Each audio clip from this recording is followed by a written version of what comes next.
Hace unos días, en declaración ante la Corte Suprema, un desmovilizado comentó cómo pagó 80 millones de pesos por una lista de un funcionario dentro del DAS que era de enemigos del Estado, era de guerrilleros.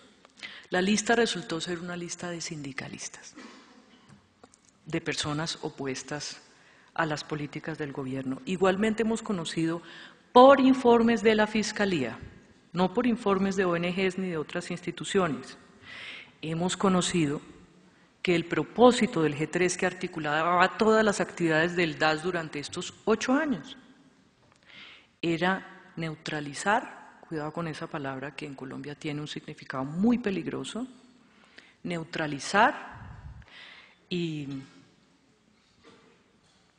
conseguir, no quisiera usar palabras que no deben usarse, pero el texto hablaba de la neutralización y acabar con las fuentes de oposición al gobierno. En el caso de un evento que no es hipotético, es casi una opción que hay que analizar. En el caso de una agresión de Venezuela, ¿está usted dispuesto a suspender las elecciones?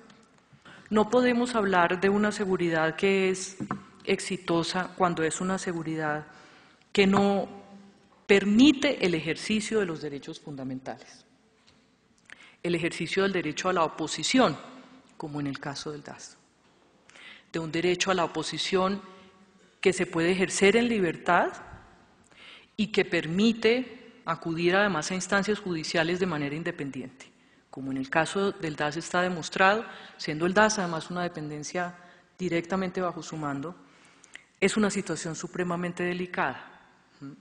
Igual que como ha pasado con el tema de los falsos positivos que han implicado las fuerzas militares y relacionándolo con lo que decía el rector al principio, ¿y quién nos cuida de los buenos? Por los que además pagamos todos y hemos avalado todos y apoyamos todos como ciudadanos. Gracias, Natalia y señor presidente, por el uso al derecho de la palabra nuevamente. Solamente para aclarar dos cosas. Uno, veo que reaccionó usted muy airado diciendo que yo lo estaba incriminando cuando digo que usted conocía las entrañas de la narcoguerrilla y el narcoparamilitarismo. Todo lo contrario. Lo que estoy diciendo es que a lo largo de su vida pública usted tenía plena experiencia de saber cómo habían crecido esos fenómenos. Los había combatido desde mucho antes de ser presidente. Y yo lo que lamento es que como presidente haya incurrido en los mismos errores de los gobiernos anteriores para conducir la negociación con esas organizaciones.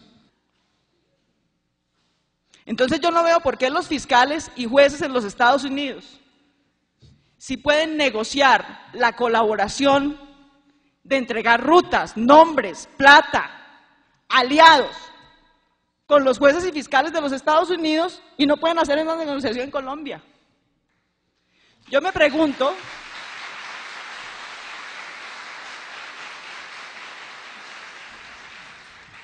y sí, vuelvo e insisto, veo que es un tema que le causa molestia, pero desafortunadamente los hechos son tosudos, señor presidente. Los hechos son tosudos. Yo no desconozco ni uno solo de sus esfuerzos en la lucha contra el narcotráfico, contra el paramilitarismo, la guerrilla y la corrupción. No dudo de uno solo. Pero tengo que decir que sus esfuerzos no han sido tan contundentes como usted hubiera esperado. Y no solo los suyos, sino los de gobiernos anteriores. Yo creo que Colombia no se decide a dar esa negociación, a coger el toro por los cuernos, a saber y a sacarle al narcotráfico cuál es la estructura política y económica con la que cogobierna Colombia, porque no se siente con la autoridad moral de hacer esa negociación. Y no se siente con la autoridad moral porque evidentemente no la tiene.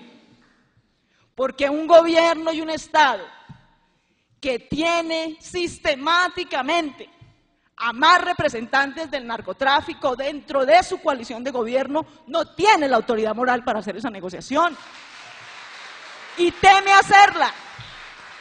Y teme que si la hace lo señalen de estar encubriendo al narcotráfico.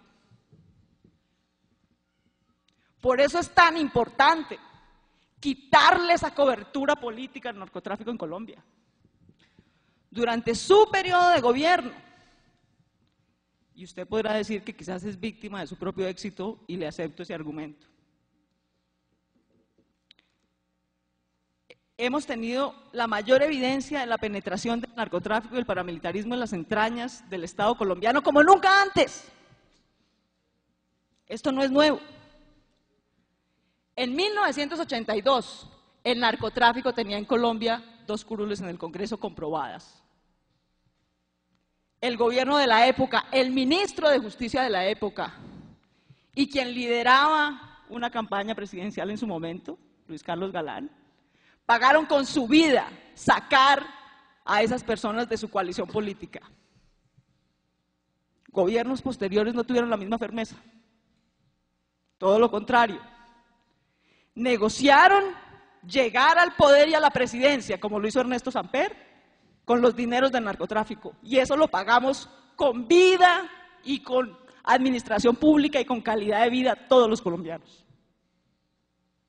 En 1982, señor presidente, el narcotráfico tenía 2 curules y menos del 1% de los votos del Congreso. En el proceso 8000, descubrimos que el narcotráfico tenía más o menos el 8% de las curules y ya representaban casi el 12% de los votos. En la parapolítica, señor presidente, hemos descubierto que el narcotráfico y el paramilitarismo tenían el 32% de las curules del Congreso. Iban ya en 2 millones de votos. Así que desafortunadamente el fenómeno no muestra signos de decrecer, sino por el contrario de crecer. Usted decía, los crímenes que cometieron las personas hoy vinculadas a la parapolítica fueron antes de mi elección. Algunos sí, otros no. La mayoría sí, otros no. Pero el tema, presidente, no es cuándo cometieron ellos esos delitos, excúseme.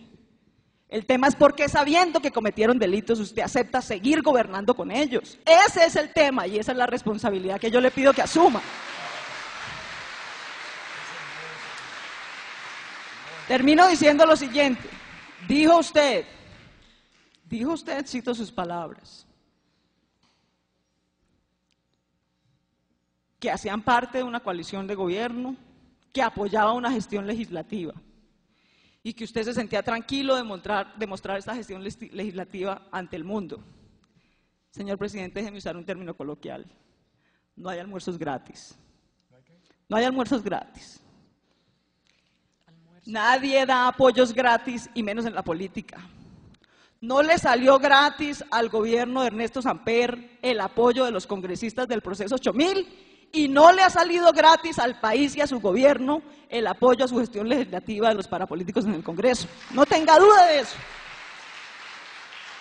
Entonces yo sí le insisto, esos son los hechos, como ciudadana ya, no solo como analista. Yo reconozco que usted ha sido increíblemente valiente y ha demostrado un liderazgo impresionante, presidente. A usted no le tembló la mano para confrontar a la guerrilla más vieja y más criminal y más asesina del continente.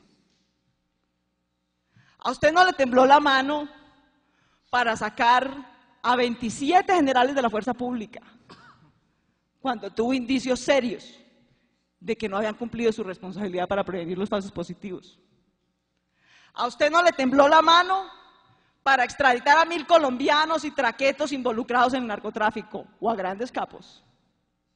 Yo no puedo entender cómo en cambio sí le ha temblado para sacar a los parapolíticos de su coalición de gobierno. Eso es lo que no puedo entender.